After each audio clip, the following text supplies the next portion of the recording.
Hey everyone, Selman here from Wynn Strength, bringing you the 15th week of the Average to Savage training program written by Greg Nuckols over at StrongerByScience.com.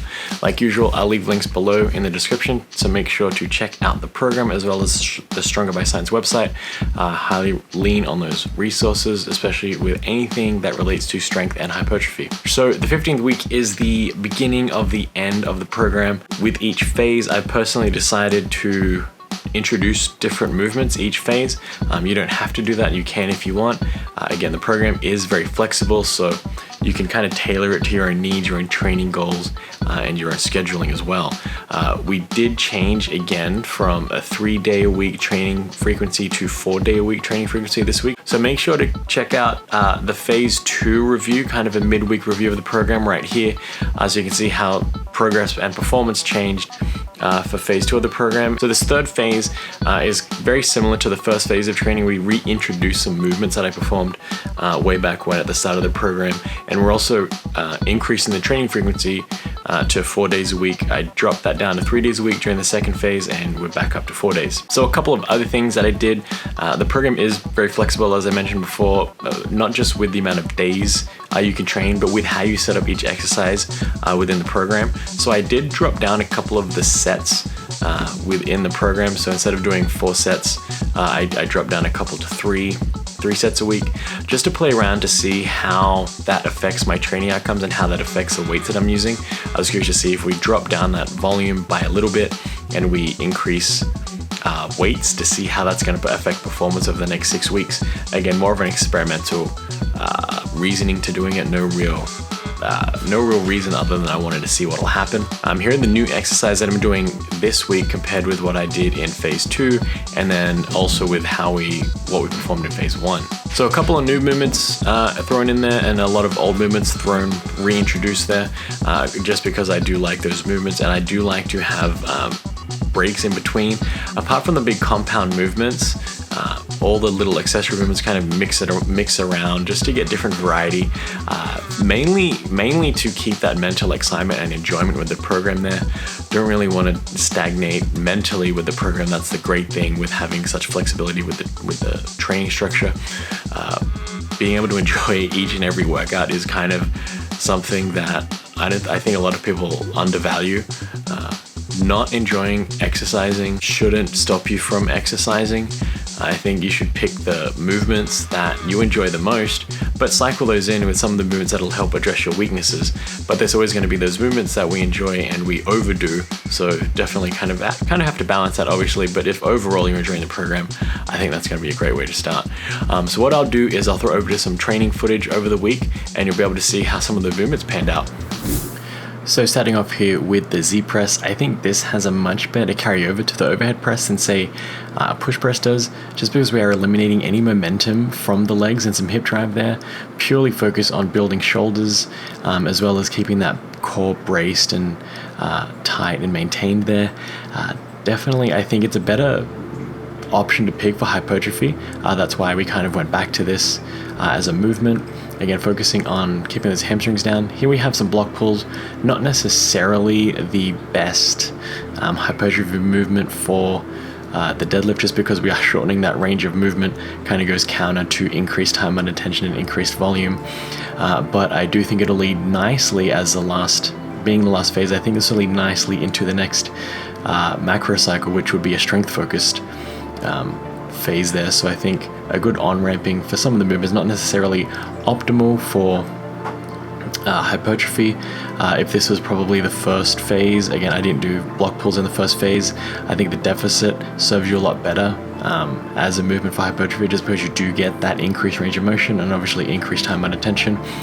We are using some lifting straps here. I don't think you worry too much about whether or not using lifting straps or not, just because the grip isn't that important here. We're really focusing on getting that stimulus in the back and the hamstrings.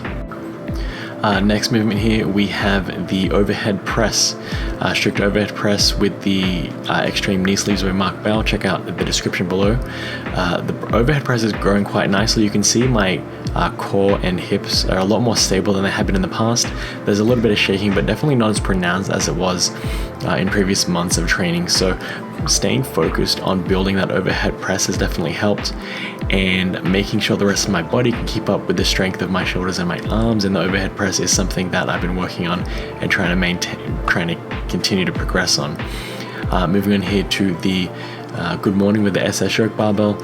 No real reason to use the SS yoke barbell unless you have shoulder pain with a regular flat barbell, and that's something that I do experience when I'm doing a lot of good mornings with a regular straight barbell on my back. The SS yoke just is just more comfortable of a barbell to use, so that's the only reason I would suggest using this. I do like to stay in the heeled squat shoes, as it does allow me to lean more in the heels without falling over backwards. I don't go that low just because I start to lose feeling in the hamstrings when I get down to like a horizontal position with my back, but that is something I work on each week, is to go as low as I can for each rep across the weeks, and over time we'll hopefully get to like that horizontal back positioning. But again, if you're focusing on using this as a hamstring builder, don't go too low if you start losing sensation in the hamstrings. Moving on to some floating barbell rows. Again, a little bit of body English here. Got that 45-degree back angle. I like to throw in different variations whenever I can. I'm not too worried about if this is the correct barbell movement. Just do all of them and you won't have an issue. Moving on here to the deadlifts. Again, using flat shoes, trying to maintain that starting position.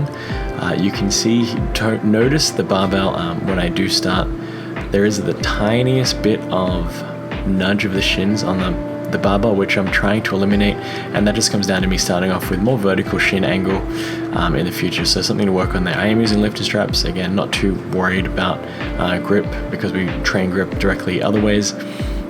And I like the side view to get a picture of both range of motion as well as seeing whether the barbell is traveling in a straight line or not, because that's going to be the biggest indicator as to if your deadlift is the most efficient it can be. If you see the barbell moving forward and backwards on the way up, again, you need to address some technique issues. The other thing to look out for is the shift in weight on your feet.